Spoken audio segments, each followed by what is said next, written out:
Hello दोस्तों, नमस्कार, good evening. आज के सेशन में हम बात करेंगे यूपी टेट प्रीवियस ईयर में जो आपके हिंदी से क्वेश्चन आए हुए हैं उन क्वेश्चन के बारे में। ये क्वेश्चन काफ़ी महत्वपूर्ण हैं, इसलिए आप इस वीडियो को शुरू से अंत तक ज़रूर देखिएगा और चैनल पर नए हैं तो सब्सक्राइब कर लीजिएगा। बाकी चलते हैं आगे। उससे पहले मैं आपको एक मोटिवेशनल लाइन बोलना चाहूँगा। ये आपको खुद से बोलना चाहिए और प्रॉमिस भी करना चाहिए कि जीतूंगा मैं, खुद से ये वादा करो। जीतूंगा मैं, खुद से ये वादा करो। जितना सोचते हो कोशिश उससे ज़्यादा करो। ठीक है, आप जितना सोच रहे हो कहीं ना कहीं आपको मेहनत थोड़ी सी उससे ज़्यादा करनी पड़ेगी। अब बात करते हैं आज के पहले प्रश्न की। आज का पहला प्रश्न है, यानी कि हिंदी का ये प्रश्न है, काफ़ी इंपॉर्टेंट प्रश्न है। तो अभी तक आपने सेशन को शेयर नहीं किया तो शेयर कर दीजिएगा। पहला प्रश्न है आपका, निम्न में संयुक्त व्यंजन कौन सा नहीं है। सबसे पहले तो आपको ये ध्यान देना है कि पूछ क्या रहा है। ठीक है, प्रश्न को पढ़ना है और देखना है पूछ क्या रहा है। संयुक्त व्यंजन है कि नहीं है। अगर नहीं पूछ रहा है तो आप वहाँ पे है वाला टिक करके मत आना। पहली चीज़ क्वेश्चन को क्लियर कर लेना कि आपका क्वेश्चन पूछ क्या रहा है, क्योंकि कहीं कहीं जल्दी में क्या होता है, अगर यहाँ पे पूछा है संयुक्त व्यंजन कौन सा नहीं है, पता चला कि हमें ऑप्शन दिया है कौन सा है और हमने देखा नहीं, कोई भी हमने टिक करके चला आया, मतलब यहाँ पे हमने कर दिया, हो गया हमारा, और हम सोचेंगे हमने सही किया है, तो ये क्वेश्चन आपका गलत हो जाएगा। तो इसलिए क्वेश्चन को आपको ध्यान से पढ़ के तब आंसर करना है उसका। निम्न में कौन सा संयुक्त व्यंजन नहीं है, यानी कौन सा संयुक्त व्यंजन नहीं है, आपसे ये पूछा जा रहा है, तो इसका आंसर होगा और यह। ठीक है, यह यहाँ पे संयुक्त व्यंजन नहीं है। और बाकी त्र हो गया, क्षत्रिय हो गया और ज्ञानी, ये तीनों क्या है, ज्ञ, ये सब क्या है आपके संयुक्त व्यंजन। कहीं ना कहीं देखिए त्र ये मिल करके बना है। ठीक है, त्र किससे मिल के बना है, तर, तो इस तरीके से मिल करके बना हुआ है दो वर्णों से। इसी तरह से छ बना हुआ है, इसके इसी तरह से ज्ञ बना हुआ है, जय या से ऐसे करके, तो इस तरह से। ठीक है, उसका आंसर था यह। ठीक है, पहला आंसर उसका आप मार्क कर लीजिए। अब बात करते हैं द्वितीय प्रश्न की। दूसरा प्रश्न आपसे पूछता है, संप्रेषण कला का विकास किससे होता है। इसको आपको जल्दी से कमेंट करना है, संप्रेषण कला का विकास किससे होता है। इसका सही आंसर है अभ्यास। ठीक है, सी, ऑप्शन सी यहाँ पे बिल्कुल सही है। अब चलते हैं अगले प्रश्न की ओर। प्रश्न नंबर 3 आपसे पूछा जा रहा है, संप्रेषण कला क्या नहीं है। यहाँ पे पूछा क्या नहीं है। ठीक है, तो तीसरे का आपका यहाँ पे डी सही है, अलंकरण। ऑप्शन में हम देखेंगे जो ऑप्शन हमारा सही रहेगा, कोई नहीं कि हमें रट के जाना है कि ये वो सही होगा, ये हम कर लेंगे। आपको ऑप्शन देखना है, जो आपसे पूछा जा रहा है उसको आपको टिक करना है। अगले प्रश्न पे चलते हैं। क्वेश्चन नंबर 4 है यहाँ पे, पेड़ से बंदर कूदा। ठीक है, पेड़ से बंदर कूदा, इस वाक्य में कौन सा कारक है। आपसे यहाँ पे कारक पूछ रहा है। ठीक है, कारक, तो कारक के बारे में एक वीडियो शॉर्ट हम बना देंगे अभी, कल आपको एक वीडियो दे देंगे, उसमें आप देख लेना कारक वगैरह, सघोष सघोष क्या होता है, ये सब चीज़ें आपको कंप्लीट हो जाएंगी। अल्प प्राण, महाप्राण, ठीक है, उस वीडियो को भी देख लीजिएगा, कल अपलोड करेंगे उसको हम। तो यहाँ पे आपसे पूछा है पेड़ से बंदर कूदा, इसमें क्या हो रहा है, कौन सा कारक पूछ रहा है। ठीक है, पेड़ से बंदर कूदा, चार का यहाँ पे आपका सी होगा। देखिए यहाँ पे है अपादान। अपादान का मतलब होता है अलगाव। जहाँ पे अलगाव का बोध हो वहाँ पे आपका क्या होगा, कौन सा कारक होगा, तो अपादान कारक होगा। अगर हिंदी में कारकों की अगर बात करें हम तो 8 हैं, जबकि संस्कृत में 6 हैं। तो ये सारी चीज़ें आप याद रखेंगे और कल इस पर एक मैं सेपरेटली वीडियो बना दूंगा, काफ़ी अच्छा वीडियो होगा, उसको ज़रूर देखिएगा, बहुत हेल्पफुल होगा। अब बात करते हैं क्वेश्चन नंबर 5 की। क्वेश्चन नंबर 5 में आपसे पूछा जा रहा है कि श्रृंगार रस का अस्थाई भाव क्या है। ठीक है, रस, रस आपने पढ़ा होगा, नहीं पढ़ा है तो कोई बात नहीं, शॉर्ट वीडियो में हम बताएंगे आपको। यहाँ पे हम देखेंगे श्रृंगार रस का अस्थाई भाव क्या है। इसका ऑप्शन बी यहाँ पे सही है, रति। ठीक है, श्रृंगार रस का अस्थाई भाव क्या है, रति है। अब चलते हैं अगले प्रश्न की ओर। प्रश्न संख्या 6 है, इसमें पूछा जा रहा है कि निम्नलिखित में तद्भव शब्द है। देखिए तद्भव तत्सम से खूब प्रश्न आते हैं, अब ज़रूर इसको पढ़ के जाएं। ठीक है, और पर्यायवाची हो गए, सब सारे जो जो टॉपिक पढ़ना है उसको मैं बता दूंगा, ठीक है। अंत में मैं आपको बता दूंगा क्या क्या पढ़ना है। तो यहाँ पे निम्नलिखित में से तद्भव शब्द क्या है, तो इसका ऑप्शन आप देखिएगा डी यहाँ पे सही है, भंवरा, ठीक है। भंवरा क्या है, भंवरा आपका है यहाँ पे तद्भव शब्द है, ठीक है। तत्सम शब्द जो होते हैं ना संस्कृत से वो होते हैं, तो यहाँ पे भंवरा जो है यहाँ पे आपका इस प्रश्न का आंसर क्या होगा, भंवरा। ये क्या है, तद्भव शब्द है, बाकी क्या है, यह तत्सम शब्द है, ठीक है। अब चलते हैं क्वेश्चन नंबर 7 पे। सारे प्रश्न बहुत महत्वपूर्ण हैं। तो यहाँ पे सूर्योदय का आपसे क्या पूछ रहा है, संधि विच्छेद पूछ रहा है, ठीक है। सूर्योदय, सूर्यधन उदय होगा इसका, ठीक है। ऑप्शन नंबर यहाँ पे ए बिल्कुल सही है। बाकी के ऑप्शन से आपको कोई लेना देना नहीं है, आपको गलत करने के लिए वो दिया रहता है, इसलिए जो आपका सही है उसको ध्यान से दें। सूर्योदय, सूर्यधन उदय होगा इसका। अब आपसे पूछा गया यथाशक्ति में कौन सा समास है, ये बार बार परीक्षा में पूछा गया यूपी टेट में, और इसको मैंने अभी कल ही करवाया है, ठीक है। तो इसमें कौन सा होगा, अव्ययी भाव होगा। आपको देखते ही यहाँ पे टिक कर देना है। एग्जाम्पल भी मैंने यथाशक्ति का दिया था, ठीक है, मतलब शक्ति के अनुसार, इसका अर्थ क्या है, शक्ति के अनुसार। और समास क्या होता है, जो संक्षिप्त हम कर देते हैं कोई भी चीज़ उसको हम समास कहते हैं, ठीक है। संक्षिप्त रूप अगर प्रदान कर दें वो समास हो गया हमारा। और इसमें समास में आपसे क्या पूछा गया, अव्ययी भाव। अव्ययी भाव मैंने बता दिया, ठीक है, कि यथाशक्ति में कौन सा समास है, तो ऑप्शन नंबर बी यहाँ पे सही है, अव्ययी भाव, ठीक है। अब चलते हैं आगे क्वेश्चन नंबर 9 पे। यहाँ पे पूछा जा रहा है आपसे, क्वेश्चन नंबर 9 में आपसे पूछा जा रहा है परमाल रासो किसकी रचना है या किसके द्वारा रचित जो पुस्तक है ये किसके द्वारा रचा गया है। तो इसका सही आंसर होगा यहाँ पे सी, जगनीक। बहुत सारे लोग यहाँ पे देखिएगा यहाँ पे चंद्र बरदाई मार करके चले आएंगे, हालांकि ऐसी गलती नहीं करनी है। यहाँ पे जगनीक इनका नाम है और इन्होंने ही परमाल रासो की रचना की है। अब चलते हैं क्वेश्चन नंबर 10 पे। क्वेश्चन नंबर 10 काफ़ी अच्छा प्रश्न है। यहाँ पे पूछा जा रहा है उत्कर्ष शब्द का विलोम होगा, ठीक है। क्वेश्चन नंबर 10 आप उत्तर करेंगे, जल्दी से आप कमेंट करेंगे कि उत्कर्ष शब्द का विलोम क्या होगा। सबसे पहले इन प्रश्नों का प्रैक्टिस कीजिए, ठीक है। इसकी PDF फाइल भी मैं आपको प्रोवाइड कर दूंगा, उसका आप फोटो कॉपी करवा लीजिएगा, 1 से 2 पेज में होगा, और उसको आप प्रैक्टिस कर लीजिएगा, ठीक है। और जब नहीं आएगा तो एक बार वीडियो और देख लीजिएगा। यहाँ पे उत्कर्ष, उत्कर्ष का क्या होगा, विलोम शब्द अपकर्ष, ठीक है। अपकर्ष इसका विलोम शब्द होगा, ऑप्शन नंबर सी। अब चलते हैं अगले प्रश्न पे। अगला प्रश्न पूछा जा रहा है कि राम आम खाता है, इसमें कौन सा वाच्य रूप है, यानी वाच्य का कौन सा रूप है। अगर वाच्य हमने आपको तो नहीं बताया है तो वाच्य भी हम जल्द ही बता देंगे क्या होता है, ठीक है। वाच्य वैसे तो 3 होते हैं, तो तीनों मैं बता दूंगा आपको। देखिए यहाँ पे कर्मवाच्य, कृतवाच्य, भाववाच्य, ये तीनों मैं बता दूंगा, ठीक है। तो यहाँ पे आपका राम आम खाता है, इसमें कौन सा वाच्य का कौन सा रूप है, आपसे ये पूछा जा रहा है। तो यहाँ पे जो है कर्तृवाच्य होगा, ठीक है, कर्तृवाच्य होगा यहाँ पे, ऑप्शन नंबर बी यहाँ पे सही है। अब चलते हैं अगले प्रश्न पे। ये प्रश्न भी परीक्षा में खूब पूछा गया, रिपीट किया गया बार बार, इसलिए देखिए यूपी टेट में ना अधिकतम प्रश्न क्या होते हैं, यूपी टीईटी एग्जाम में आपसे रिपीट ही करवाता है क्वेश्चन, ठीक है।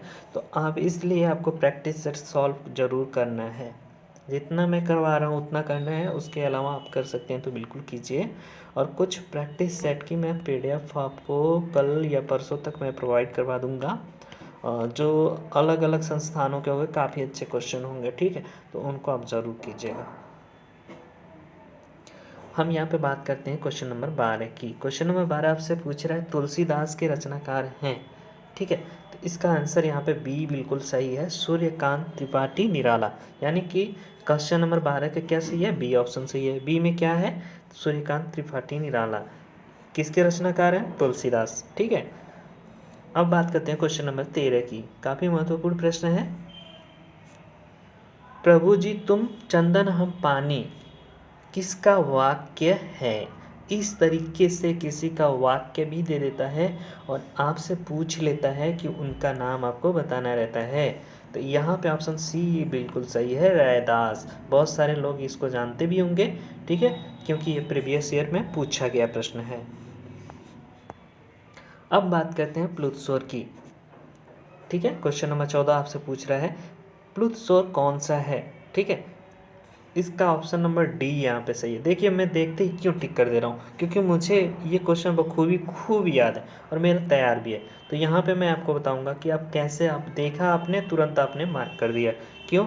क्योंकि आपको जब आएगा, आप प्रैक्टिस किए रहेंगे तो आपको सारे क्वेश्चन जब आएंगे तो आप देखते ही कर देंगे और आगे चलते जाएंगे, आपका समय बचत हो जाएगा। ठीक है, अब बात करते हैं क्वेश्चन नंबर 15 की। काफ़ी इंपॉर्टेंट प्रश्न है।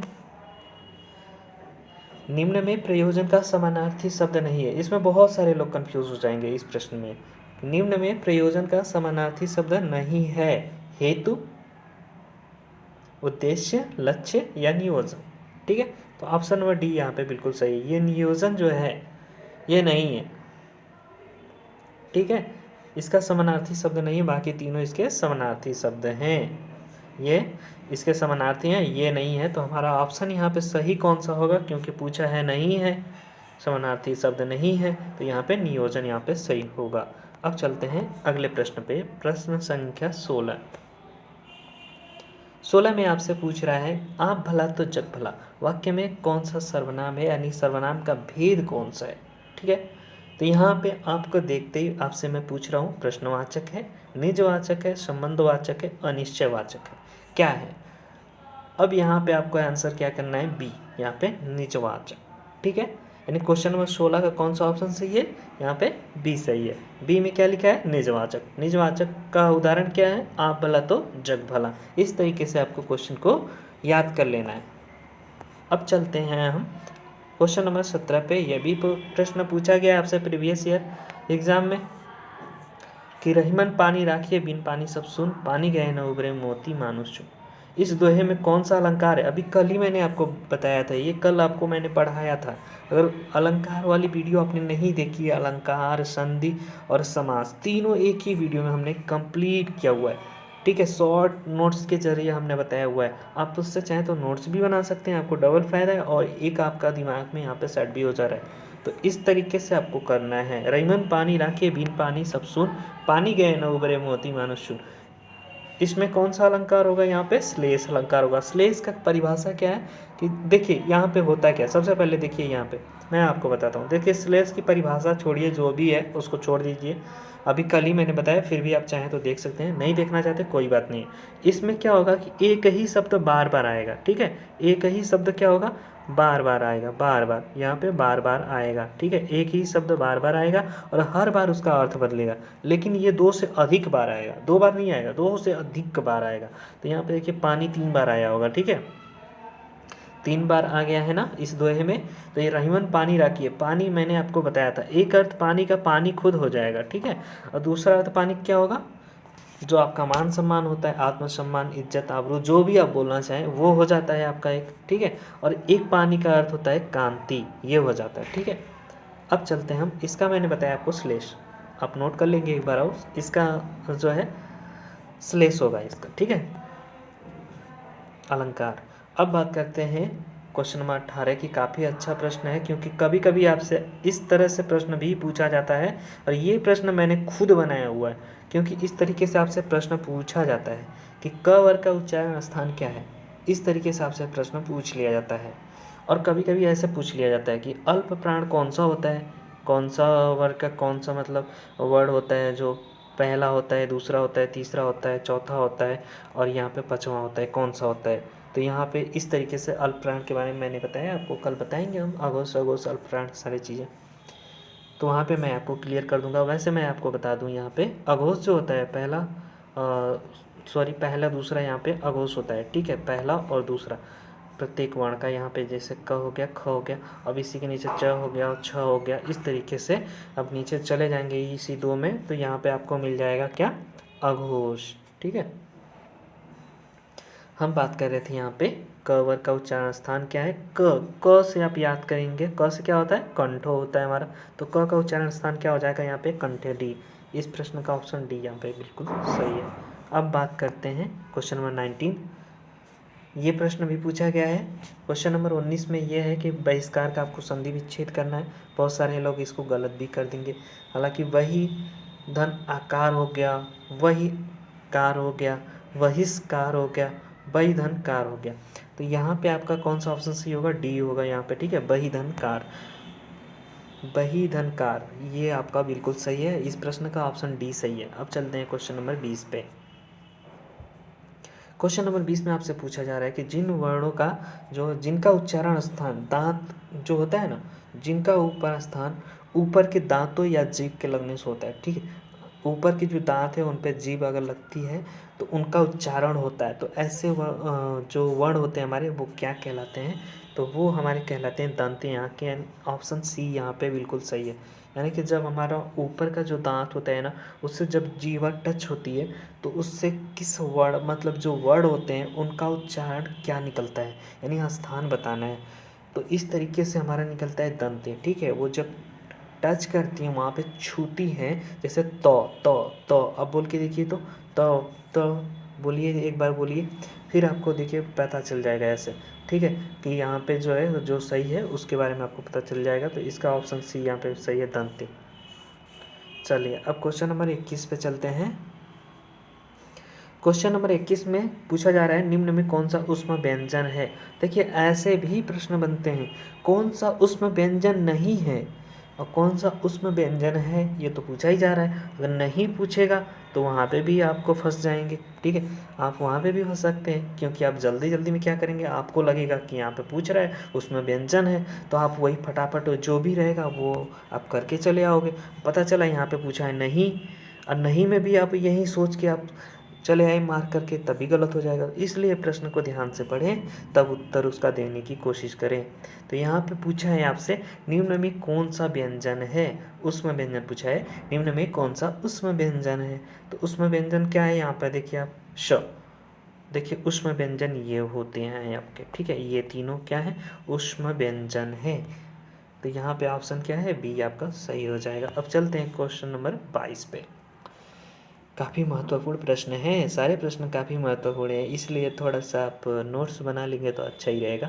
बाकी इसकी PDF दे दूंगा प्रैक्टिस के लिए आप लोगों की, आप प्रैक्टिस इससे कर सकते हैं। आइए चलते हैं क्वेश्चन नंबर 22 पे। यहाँ पे पूछा जा रहा है कि गौशाला में कौन सा समास है, ठीक है, गौशाला में आपसे समास पूछा जा रहा है। सबसे पहले तो देखिए इसका अर्थ क्या होगा, गौशाला में समास पूछ रहा है तो गाय के लिए, इसका अर्थ क्या होगा, गाय के लिए मतलब घर, ये समझ लीजिए। गौशाला का मतलब क्या होगा, गाय के लिए होगा ना। तो के लिए किस में आता है, मैंने आपको बताया था, के लिए किस में आता है, जल्दी सब कमेंट करें। तत्पुरुष समास, कुछ याद आया, कल हमने बताया था आपको, कुछ याद आया हो तो ठीक है, नहीं आया तो रिपीट जाके कर लेना, अपना दोहरा लेना, दोहराते रहना। तो यहाँ पे ऑप्शन सी यहाँ पे सही होगा इसका, गौशाला में कौन सा समास है, के लिए यहाँ पे अर्थ निकलता है ना, मैंने बताया तो कल के लिए अर्थ है। तो यहाँ पे क्या हो जाएगा आपका, तत्पुरुष समास, ऑप्शन सी। क्वेश्चन नंबर 23, प्रागैतिहासिक में किस उपसर्ग का प्रयोग किया गया है। प्रागैतिहासिक, देखिए इसको ऐसे तोड़िए, ग होगा कि क होगा। अब देखिए आप यहाँ पे प्रागैतिहासिक, देखिए उपसर्ग कल ही मैंने आपको बताया था, नहीं शायद उपसर्ग हमने आपको नहीं बताया। तो देखिए उपसर्ग जो होता है यहाँ पे प्राक, ऑप्शन यहाँ पे बी सही है। देखिए प्राक, जब इसकी संधि करते हैं ना प्रागैतिहासिक, तो क का जो है ग हो जाता है। कल ही हमने आपको बताया था कि तीसरा वर्ण इसका आ जाता है, तो यहाँ पे तीसरा वर्ण आया हुआ है, ठीक है। तो यहाँ पे क्या होगा, प्राक, प्राक, प्राक, ये इसका सही ऑप्शन है, ऑप्शन नंबर बी, ठीक है। चलिए अब क्वेश्चन नंबर 24 पे चलते हैं।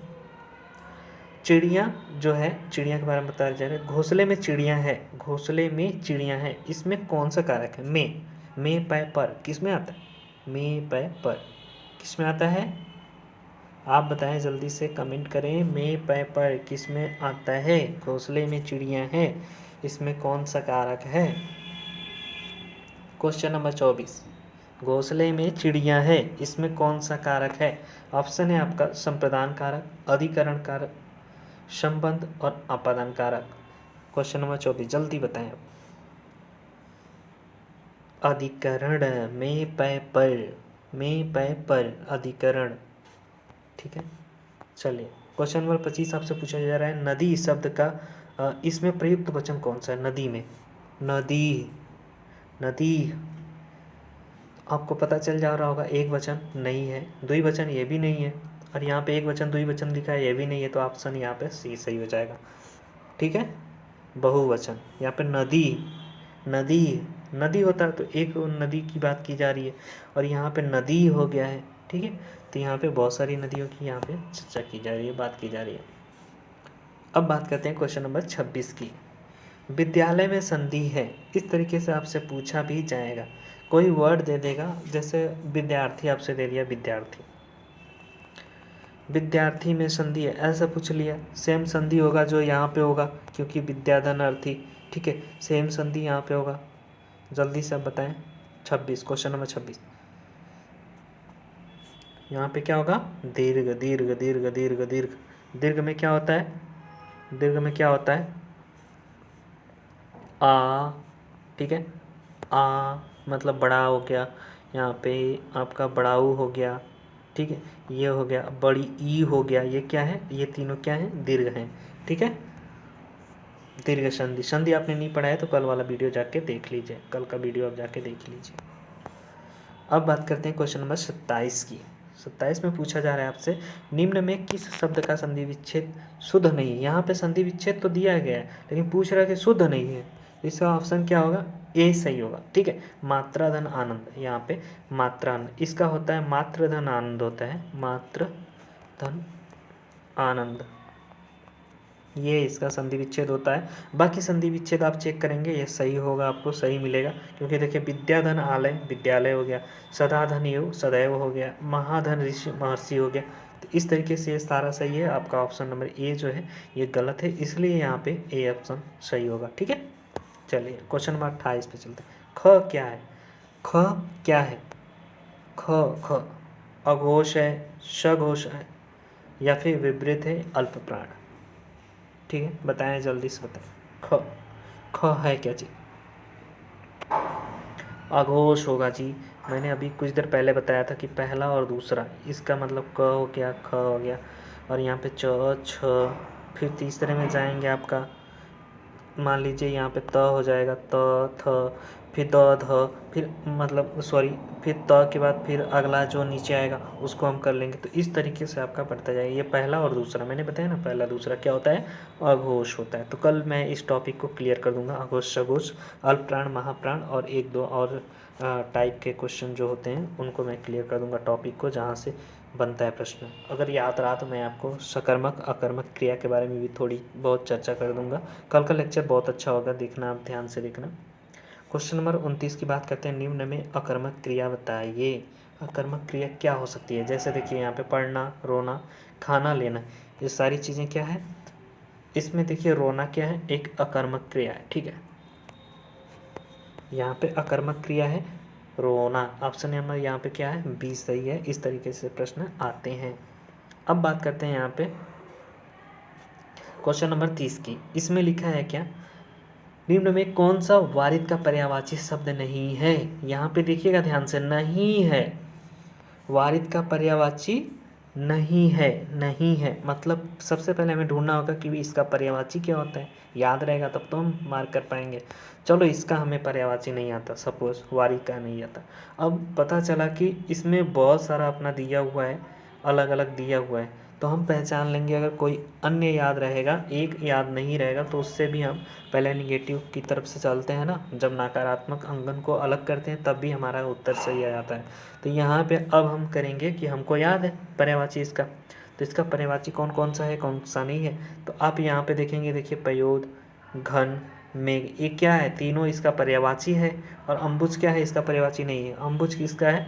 कमल का पर्यायवाची है। इसको आप याद रखेंगे। ठीक है, इसकी पीडीएफ अगर आप डाउनलोड करना चाहते हैं तो पीडीएफ का लिंक आपको यहाँ पे मिल जाएगा। इस वेबसाइट पे आप जाएंगे तो इसकी आज की पीडीएफ डाउनलोड कर सकते हैं। हालांकि ये पीडीएफ आपको थोड़ी देर में अवेलेबल होगी। बाकी आप चैनल पर नए हैं तो चैनल को सब्सक्राइब कर लें, अपने दोस्तों के साथ चाहें तो शेयर कर सकते हैं। मिलते हैं नेक्स्ट वीडियो में, तब तक के लिए धन्यवाद।